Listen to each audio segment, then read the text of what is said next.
second episode of Municipal Matters, we take a deep dive into conservation and the Community Preservation Committee to give our residents a broader understanding of the facets that go into protecting open space and its relationship to conservation of land, water, community, and history. We will explore the regulatory process through the Community Preservation Act and the Community Preservation Committee and discover partnerships, public and private, that help the town of Barnstable achieve its goals. We will introduce residents to water conservation through specifics on how stormwater can affect our freshwater and coastal waters, and preserving open space for drinking water health.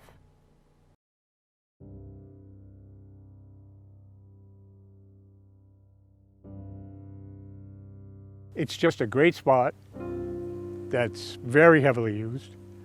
The Land Trust has done a lot of work to improve it. When this was first here, it was pretty overgrown, being abandoned cranberry bogs. It's in an area that hadn't seen a lot of open space. We're challenged to find open space in Centerville, Osterville, Hyannis area.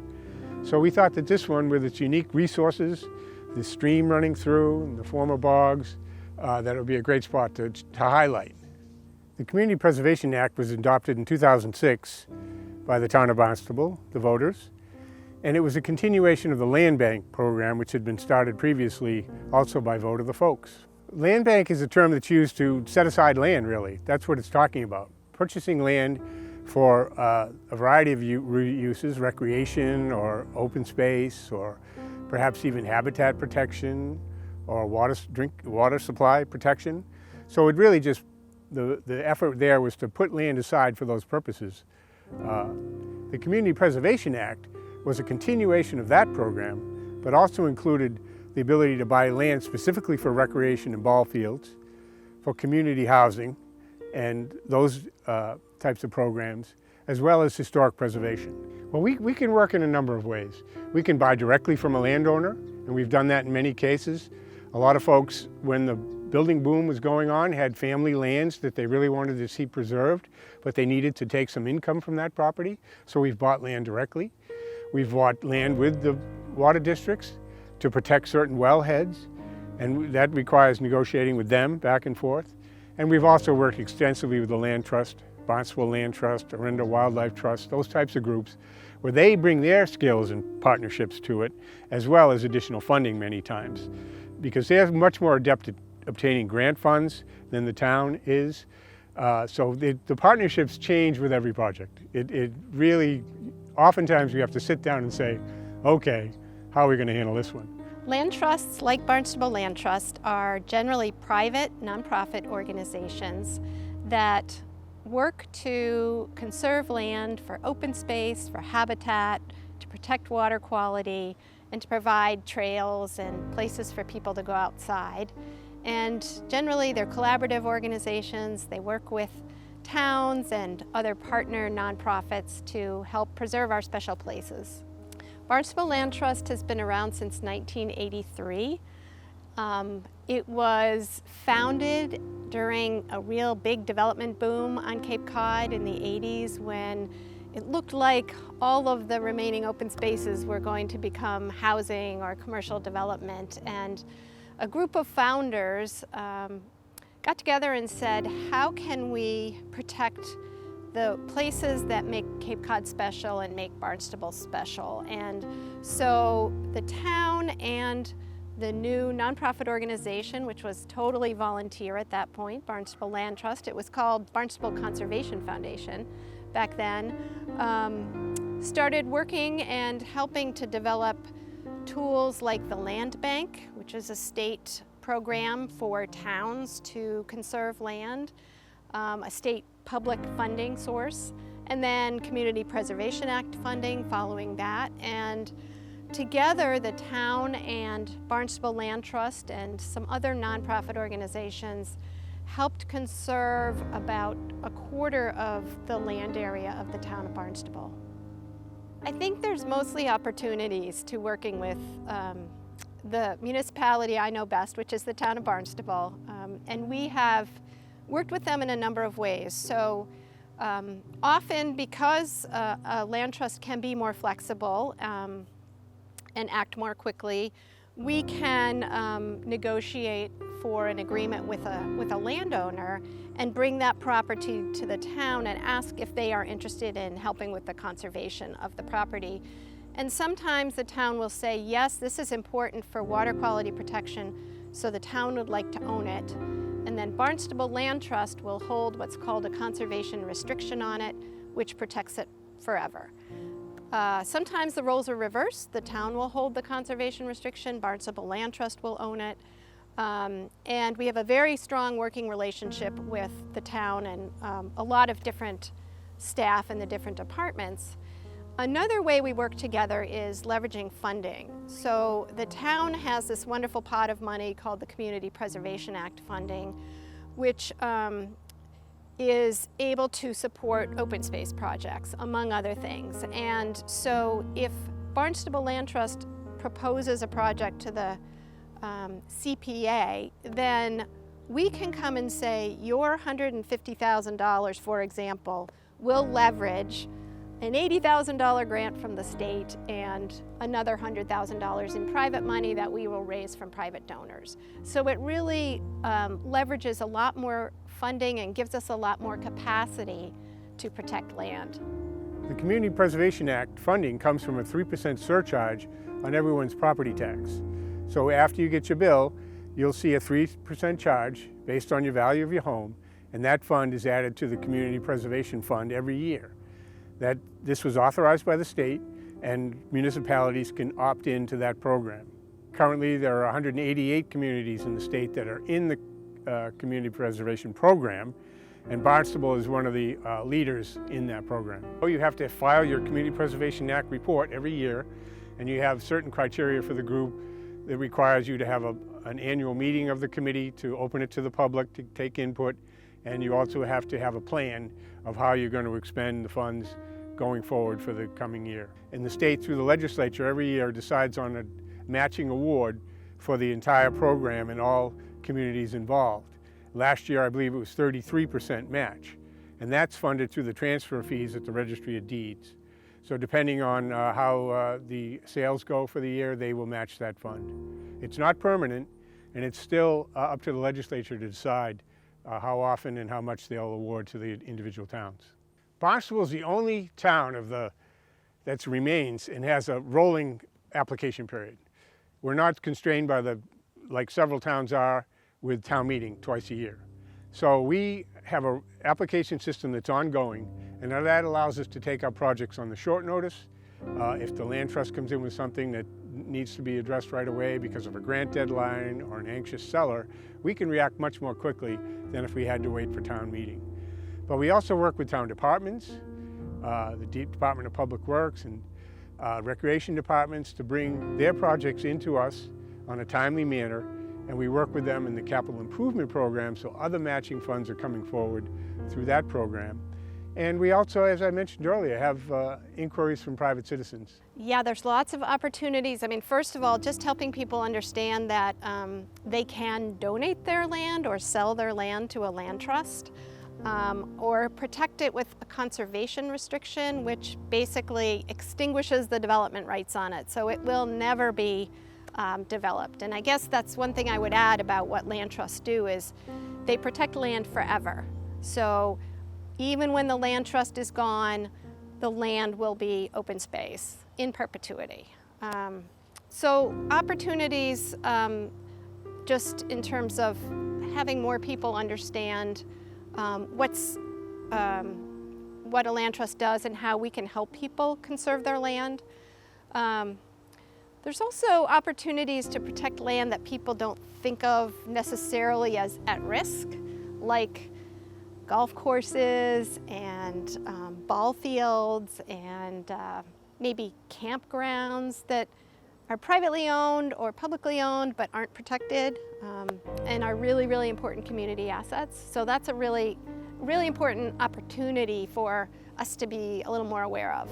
The benefits really are manyfold. As I mentioned earlier, water supply protection is a principal one now. We've all seen the need for clean water and clean drinking water, And through the Community Preservation Act, we can fund the acquisition of properties, or we can hold conservation restrictions for a property that might be bought by a water district. That's a key component. Other things are just the preservation of open space is a key for any community. To have places where people can recreate, walking trails, places where people can go to just enjoy nature, very, very important. And it's those kinds of things that have become more appreciated in current times. We've all seen a huge increase in the use of land since we've had our COVID problems. So having these open spaces has been very critical to giving people places to recreate. Well, we are a very small organization. We're a member organization, and we have a very big mission, which is to protect the remaining open spaces and to steward the land that we have. Some people think that land conservation is just about acquiring land, but there's a huge amount of work that follows on that, which is taking care of the land. And so we have a whole land steward volunteer group and staff whose sole job it is to maintain our properties, whether they are trails like here or roadways that need cleanup. It's a full-time job for a lot of people. So that's one big challenge, and we're always looking for volunteers to help us do that. AmeriCorps Cape Cod is a fantastic, strong organization and has always partnered with Barnstable Land Trust and other land trusts on Cape Cod. We do projects with them several times a year where they'll bring 10 or 15 people to a site like this and help us clear out invasives like gray willow. We've had major projects here clearing out the ditches. We have people mowing. This has to be mowed very regularly to keep the trails nice and to keep the invasives back. We've done a lot of work in Barnstable, and some of the people may not realize, but there were some really interesting parcels. For example, we purchased the former Chili's property at the Rotary in Hyannis. We also purchased the land for Pleasant Street Park, a little pocket park that connects with the Maritime Museum to Pleasant Street. Beautiful little project that really came together there. And we've done some sort of bigger projects. We completed the land acquisition at the Santur Pond Preserve, which is a 200-acre project that was done previously with the land bank, but we were able to infill with that. We've just been able to do a lot of those types of acquisitions, but we've also funded ball field restorations like the Harbor Hawks Field in Hyannis and Lombard softball field. And we're just starting on some new playground restorations at Barnstable Hollow and the Centerville Recreation Building playground. So we have a number of projects that we've completed and looking forward to even more in the future.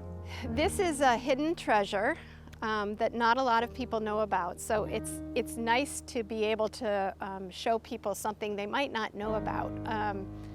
The places that we've protected together over time, Sandy Neck, Eagle Pond, Lowell Park, Crocker Neck, West Barnstable Conservation Area, folks know about those, but there's a lot of places which are all in our trail guide now that people don't know about and are just lovely spots, especially if you're in the neighborhood, to come and take a walk. Well, people can get involved if they have a project they'd like to recommend, or if they'd like to see some particular ball field, for example, improved, or maybe a new ball field created somewhere, or participate in a community housing project. I think that it's helpful for folks to know that everyone can be part of the solution to some of our big pressing problems in our town, whether it's water quality or loss of open space. And the way people can help and be part of the solution is to support Barnstable Land Trust, to volunteer with us, to consider what lands are most important to them and bring them to our attention. Let us know what might need to be protected next.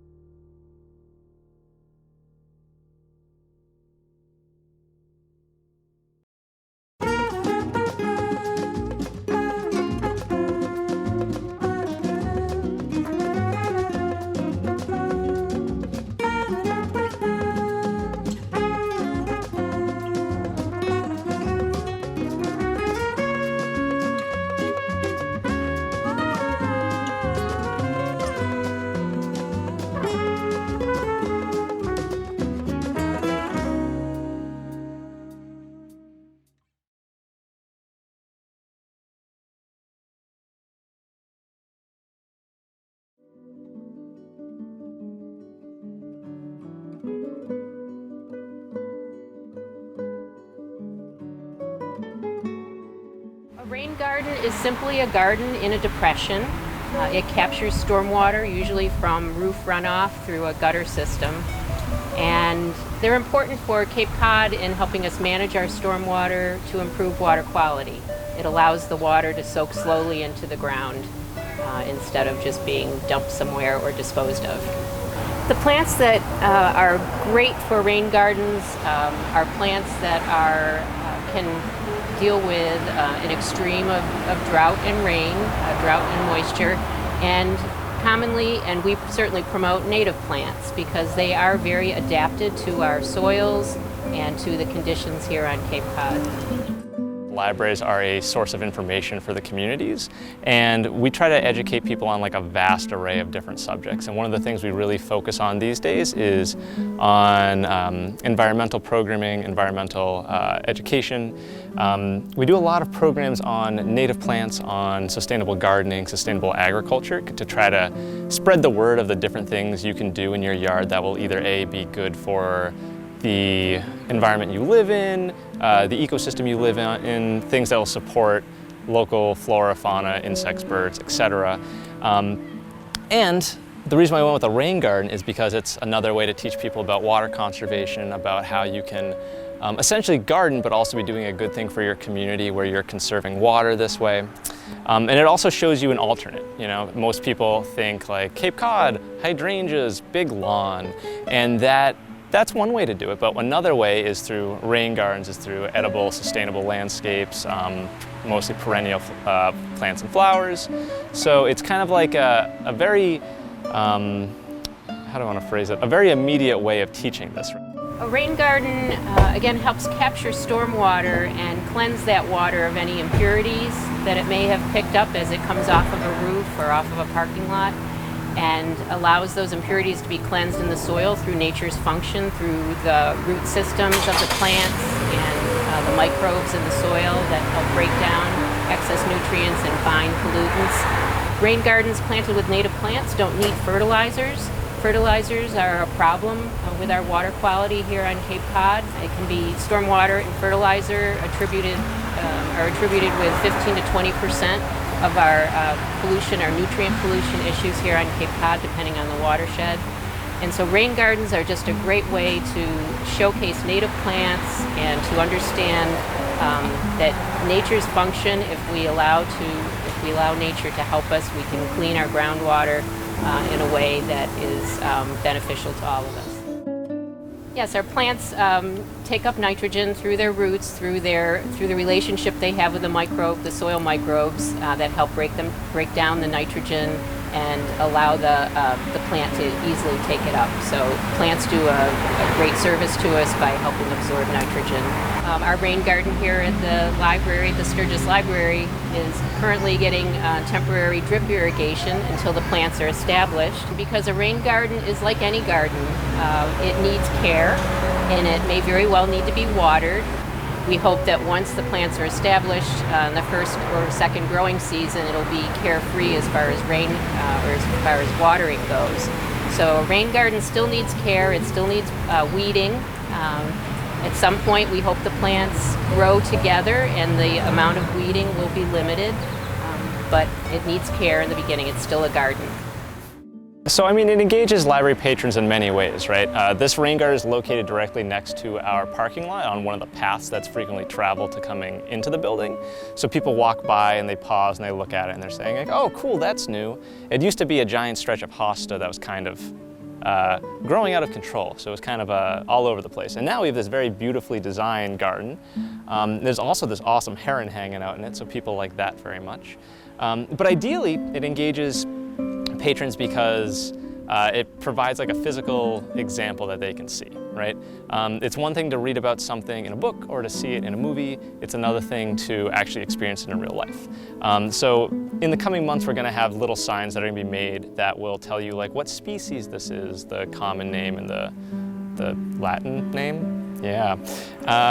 And so they'll be able to like stop and look and be like, oh, that's exactly what this thing is. I like how that looks. I can go back into my own world and like plant that. Or I can go inside and ask either myself or some of the other librarians who are working like, hey, I really like your garden. I like this plant and this plant. Do you have any books on this topic? Do you have any information on this species? And then we can ideally find them the resources and they can take that information back into their own lives and plant it or talk about it or do nothing at all with it. It's whatever you want to do. Some of the activities are perhaps scavenger hunts, a great way to engage people of all ages to go out and try to find specific plants and learn what they are, see what's flowering, maybe discover what insects are using those plants. In this particular garden, we've got some wonderful plants that are going to be attracting butterflies in the next couple weeks when they start to bloom. And so that's one fun activity. Also, just as Corey will tell you, just getting to know people, just being able to experience the plants and understand what native plants are and the value they have to our local food webs and ecosystems. Yeah, we're going to be doing educational tours in the future on it. A lot of them will be family-friendly tours to try to get the younger generations involved and just kind of capture the imagination of children, which is always really important as far as gardening goes. And so they'll probably be kind of quickish tours, like 5, 10 minutes, 15 minutes of this is what's in the rain garden, this is what a rain garden is, and then like kind of cool little factoids about all the different plants. Like right here we have low bush blueberry, which will grow blueberries like we all eat, and like children love blueberries, so you kind of get like a little connection there. So yeah, like Kristen was saying, we'll probably be doing like scavenger hunts. We also do informational programs inside where we'll talk about like the science behind rain gardens, the science behind like sustainable gardening and agriculture. And after something like that, we can be like, so we talked about this indoors and now we can go outside and see it functioning in real life. And that's really important because like, if you can engage people on so many like multimodal levels, right? Like people who've learned certain ways, but whether it's by seeing something or by experiencing something, it kind of captures all of those in one go, and ideally it kind of works out best for everyone involved. The other two libraries with rain gardens that I'm familiar with here in the town of Barnstable are the Osterville Library and the Cotuit Library, and they are part of the same program, the same grant funding mechanism that we were able to fund this rain garden here at Sturgis Library, and this was through an EPA Southeast New England program for water quality restoration. So we're very fortunate to have been able to actually do some construction, some installations of rain gardens, and then the outreach programming around it. So conservation in Barnstable takes many forms. We've got a lot of really good organizations around here doing awesome work. You have the Barnstable Land Trust just down the road that way. You have the Audubon Sanctuary at Long Pasture down the road there. You've also got Orenda. So you've got a lot of different organizations that are coming together through some volunteer efforts, through some nonprofit efforts, and trying to conserve what we have and trying to do programs all over the Cape to bring attention to our water situation, because you also have the Barnstable Clean Water Coalition, which is great. We do programs with them a lot. So you've got people looking at the health of our water, the health of our land, the health of our the animals that live here, the birds, the flowers, etc. And every community, in order to be healthy, needs to have everything kind of functioning well together, right? Because if our water's not doing well, that directly affects our health. And as a library, we're really focused on making sure our community is as informed, as healthy, as happy as possible. So the only way you can really have that is through having active conservation in all these different realms to kind of address all the needs that humans have, but also all the needs that our ecosystems need. Conservation is extremely important for future generations. It's kind of a cliche term, but it is so true. Once if we've overdeveloped and we don't conserve our open space and our wild areas, they're forever gone for future generations. If we don't protect our water quality today, again, future generations are going to be continuing to deal with the problems that we're already experiencing as far as algal blooms and cyanobacteria blooms.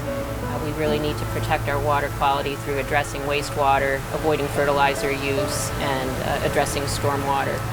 And there's lots of, it's really about the future. Conservation is about the future.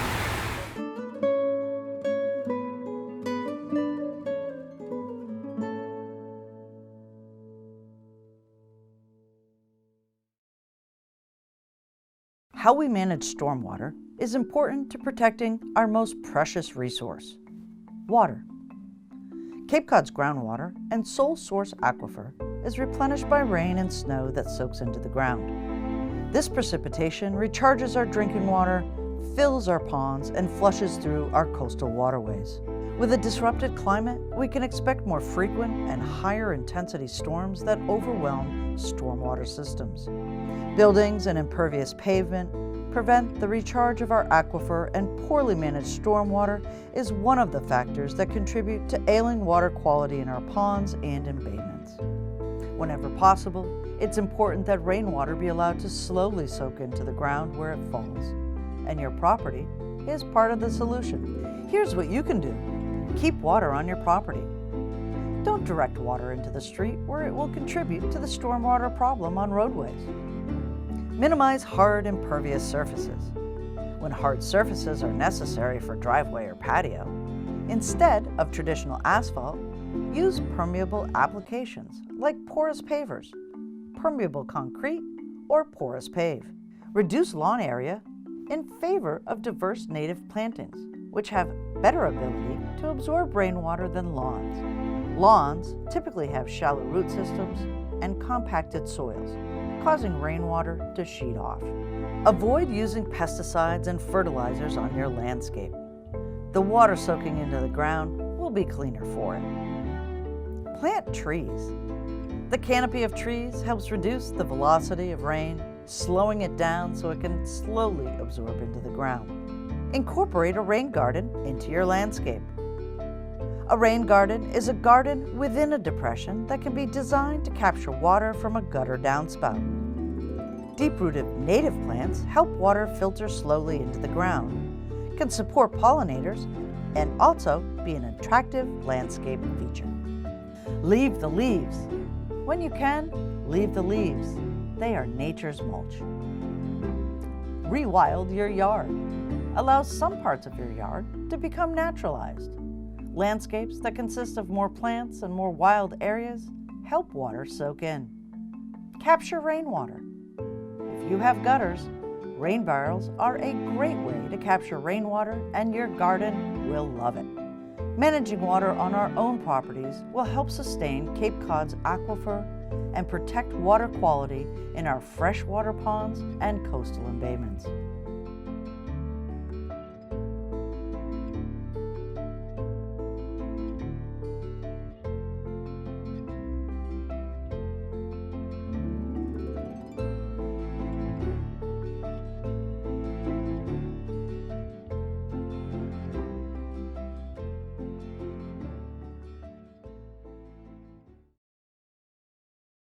We hope you enjoyed this episode of Municipal Matters and have learned something about conservation and the Community Preservation Act.